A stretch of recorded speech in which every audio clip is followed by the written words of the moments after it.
Assalamualaikum warahmatullahi wabarakatuh. Apa kabar sahabat semuanya?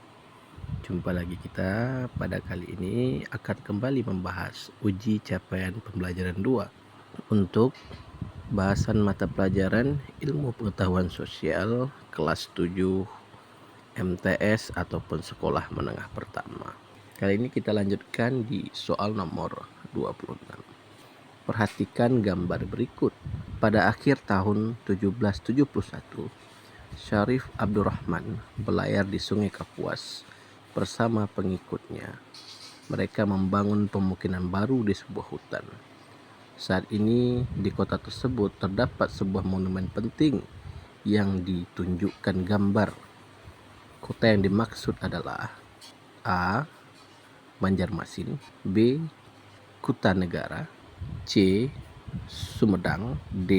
Pontianak. Sekedar informasi sahabat ya, bahwa Syarif Abdurrahman ini adalah seorang sultan pendiri kerajaan Islam Pontianak, dan beliau ini adalah salah satu sultan yang termasyhur di kerajaan-kerajaan Islam di Nusantara, salah satunya ya sahabat ya.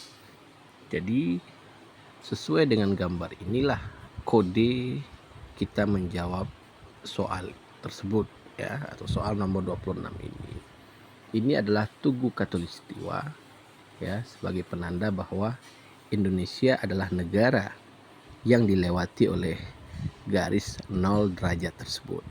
Di manakah tempatnya? Tentunya adalah di kota Pontianak. 26 jawabannya D. Sekarang kita masuk ke soal host nomor 27.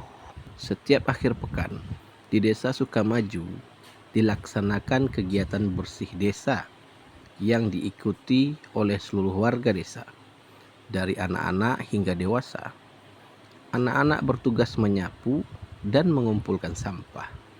Ibu-ibu bertugas untuk menyiapkan konsumsi, dan bapak-bapak bertugas untuk membersihkan saluran air agar tidak mampet ketika musim hujan. Kegiatan ini dapat menjadi media untuk membangun dan memberdayakan masyarakat.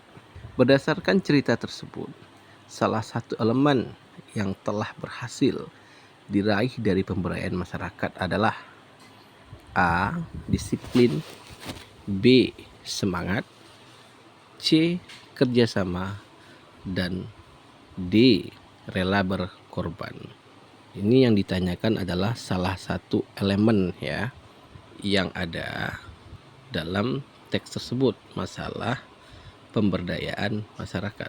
Maka elemen yang sudah berhasil diterapkan oleh masyarakat ini adalah D. Rela berkorban ya, dimana setiap akhir pekan mereka masyarakat Sukamaju melaksanakan kegiatan bersih-bersih ya bersama-sama warganya. Kita lanjut ke soal nomor 28. Masih soal host. Pada umumnya, uang yang dikenal masyarakat luas berbentuk kertas atau logam. Akan tetapi, ada jenis uang yang lain, yaitu uang giral. Ayah Gina adalah salah satu pemilik perusahaan di Jakarta. Ia sering melakukan transaksi besar untuk kliennya. Uang giral yang sebaiknya digunakan oleh Ayah Gina adalah pembayaran elektronik, B. Surat obligasi, C. Saham, dan D. Emas. Uang giral ya sahabat ya.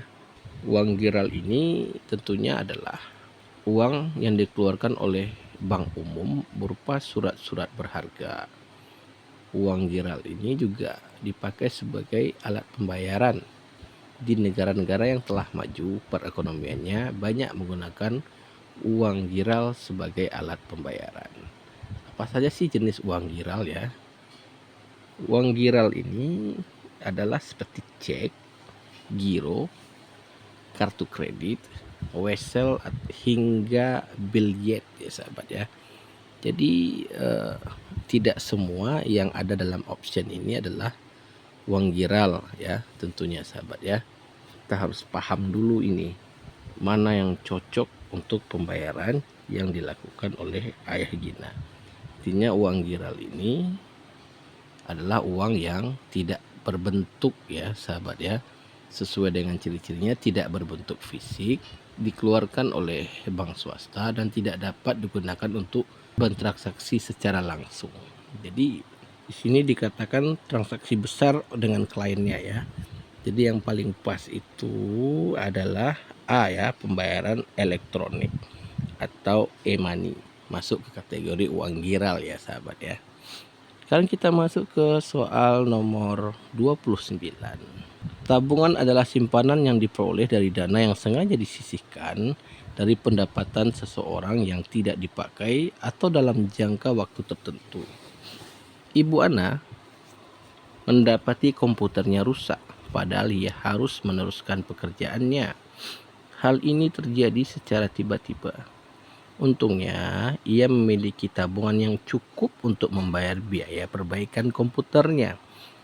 Salah satu tujuan dari menabung seperti yang dilakukan oleh Ibu Ana adalah untuk ini kata kuncinya adalah narasi atau literasi dari soal nomor 29 ini ya sahabat. Apa kata kuncinya? Itu adalah komputernya rusak, kemudian dipakailah uang tabungannya untuk membayar atau memperbaiki kerusakan komputernya agar bisa kembali meneruskan pekerjaannya. A. Mengantisipasi pengeluaran tak terduga. B. Melatih kesabaran diri. C. Membiayai kebutuhan sehari-hari. D. Membayar hutang. Oke, di sini jelas jawabannya adalah A ya. Mengantisipasi pengeluaran tak terduga. Kita lanjut soal nomor 30. Masih soal host ya sahabat ya. Kebudayaan di Indonesia begitu beragam. Kebudayaan ini haruslah kita cintai dan lestarikan. Akan tetapi dalam keberagaman kadang muncul salah satu sikap yang seharusnya dihindari, yaitu sikap meremehkan dan menganggap rendah budaya lain. Selain menghindari sikap ini, sebagai masyarakat yang berbudi, usaha yang dilakukan dalam menghadapi keberagaman adalah A. Menerapkan makna semboyan bangsa Indonesia. B. Menjunjung tinggi patriotisme. C. Menerapkan sikap saufisme. D. Menjadi duta budaya daerah. Oke. Ini adalah soal dari multikultural ya sahabat ya. Tentunya sahabat juga sudah pernah belajar dari beberapa banyak mata pelajaran lain ya. Tidak hanya IPS yang membahas ini ya, kebudayaan ya. Jadi manakah yang cocok ya? Kita lihat satu-satu.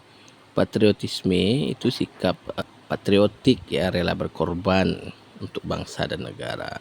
Ada sikap saufisme atau kaufisme. Ini adalah ajaran atau paham mengenai cinta tanah air dan bangsa yang sangat berlebihan ya. Ini lebih ke arah fanatisme yang ekstrim dan tak berdasar. Oke, ini juga bukan termasuk di sana ya sahabat. Kalau D menjadi duta budaya daerah, tidak semua orang bisa menjadi duta ya sahabat. Itu hanya orang-orang tertentu. Ini sikap untuk semua masyarakat atau semua kalangan ya sahabat ya. Yang cocok itu adalah A. Menerapkan makna semboyan bangsa Indonesia. Apa makna semboyan bangsa Indonesia itu? Tentunya adalah Bhinneka Tunggal Ika, yang artinya walaupun berbeda-beda kita tetap satu. Oke sahabat, sampai di sini dulu ya pembahasannya kali ini. Kita lanjutkan di part selanjutnya. Sampai jumpa kembali.